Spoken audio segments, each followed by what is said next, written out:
ada satu lagi yang sebenarnya peristiwa yang terjadi, yaitu dibubarkannya Satgasus Merah Putih. Dan ini apa pernah dipertanyakan oleh Komisi 3? Dari mana dananya, anggarannya, dan apa tugasnya? Udah ada struktur yang lengkap, kenapa harus ada lagi Satgasus? Kalau kita baca di media kan, yang tadi dibilang nama-nama online tadi, itu banyak dari Satgasus yang dimasukkan di situ. Ini pernah nggak dipertanyakan oleh Komisi 3? Pernah juga kita menanyakan hal itu, tapi waktu itu kan ada Satgasus Merah Putih, kemudian juga ada Satgasus yang terkait dengan mengedukasi masyarakat, yang mereka misalnya melakukan seminar, ya, dan seminar itu terkait dengan nilai-nilai kebangsaan, ya. Dan memang ini problem di institusi penegak hukum, Bang Karni. Gitu. Nah, tapi kenapa kemudian Satgasus itu dibentuk kembali? Ya, katanya untuk melewati hambatan-hambatan yang kerap terjadi kalau dilakukan secara biasa. Jadi semacam ekstra, ya, istilahnya organisasi di dalam untuk mempercepat, ya. Niat dan motivasinya barangkali baik, ya, membantu, ya, tugas-tugas kepolisian, ya, sehingga kemudian apa yang diharapkan itu bisa terwujud. Bahwa sekali lagi Bang Karni, bahwa ada penyimpangan itu yang harus kita luruskan, Bang Karni. Nah, tapi nanti tentu saja itu juga menjadi perhatian kami, ya, terkait dengan pendanaannya, ya, dan kemudian juga bagaimana operasionalnya di lapangan. Dan mudah-mudahan nanti itu akan bisa dijawab dengan oleh Kapolri dengan baik, Bang Karni. Ya, kalau dananya dana operasinya tidak masuk di APBN, seharusnya kan DPR udah.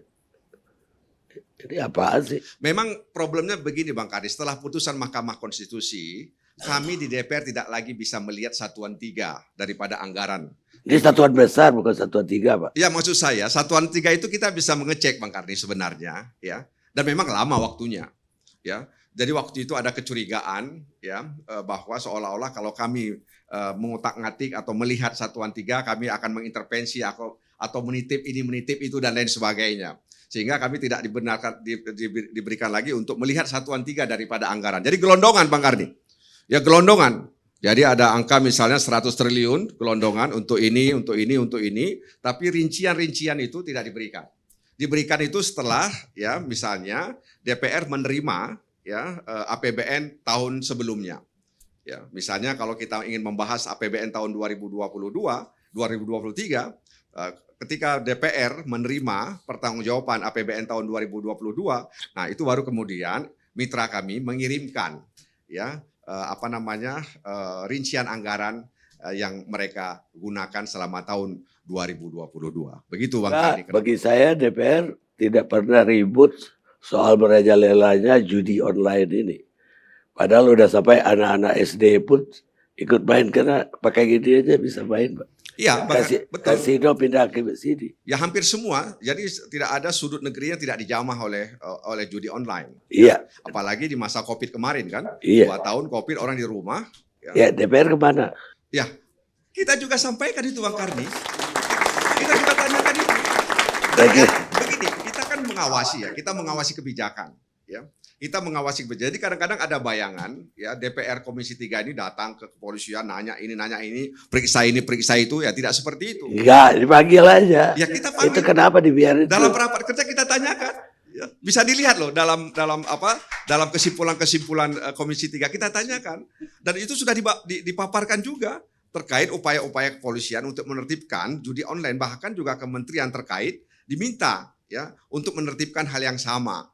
Nah, oleh karena itu kan butuh pengawasan, bukan hanya DPR menurut saya, tapi juga pihak-pihak lain, lembaga-lembaga lain atau lembaga negara lain yang punya kewenangan untuk mengawasi itu, Bang Karni. Ini dalam kasus ini Ketua IPW, ya, itu mengaku ada tekanan dari anggota Komisi 3.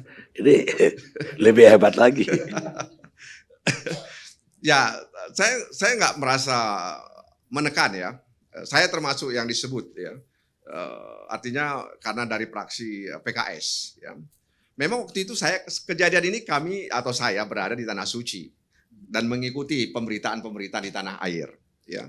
Lalu kemudian saya melihat Ketua IPW memberikan komentar, memberikan pernyataan. Lalu kemudian saya tanya, ya Mas Sugeng, saya WhatsApp Mas Sugeng, ada apa di balik langit berita peristiwa itu, saya tanya. Ya kan? Nah kemudian karena saya tidak mau WhatsApp, saya telepon, saya tanya. Saya bertanya saja, ya karena dia IPW, saya pikir dia punya kapasitas ya untuk saya tanyai peristiwa tersebut. Ya. Nah tiba-tiba dalam satu wawancara dengan stasiun televisi dia menyebut dua anggota Komisi 3 itu meneleponnya. Satu bertanya-tanya, satu ingin mempengaruhinya. Kan kira-kira begitu. Dan kita juga tidak tahu apakah benar yang satu lagi itu ingin mempengaruhi ketua IPW tersebut. Dan saya juga tidak tahu apa motifnya menyampaikan itu ke publik. Padahal itu percakapan pribadi begitu. Dan saya menanyakan dia bukan dalam kapasitas sebagai anggota fraksi PKS, ya. Saya menanyakan sebagai pribadi, ya karena sebelumnya juga saya bertanya. Waktu Bang Johnson jadi ketua IPW juga kadang saya tanya. Ketika Neta almarhum ketua IPW juga saya sering tanya-tanya. Dan mereka tidak pernah menyampaikan kepada publik apa yang saya tanya kepada mereka. Jadi Bang Karni, saya juga tidak tahu apa motifnya, apakah ada motif-motif apa yang dia miliki tersendiri dengan tujuan tertentu sehingga akan memunculkan nama ini, apa barangkali ingin cari panggung dan lain sebagainya, saya tidak tahu Bang Karni. Tapi yang pasti tidak ada ingin menekan, ya mempengaruhi, karena saya tidak punya kapasitas ya untuk mempengaruhi apalagi menekan-nekan seorang ketua IPW dalam kasus ini. Begitu Bang Karni.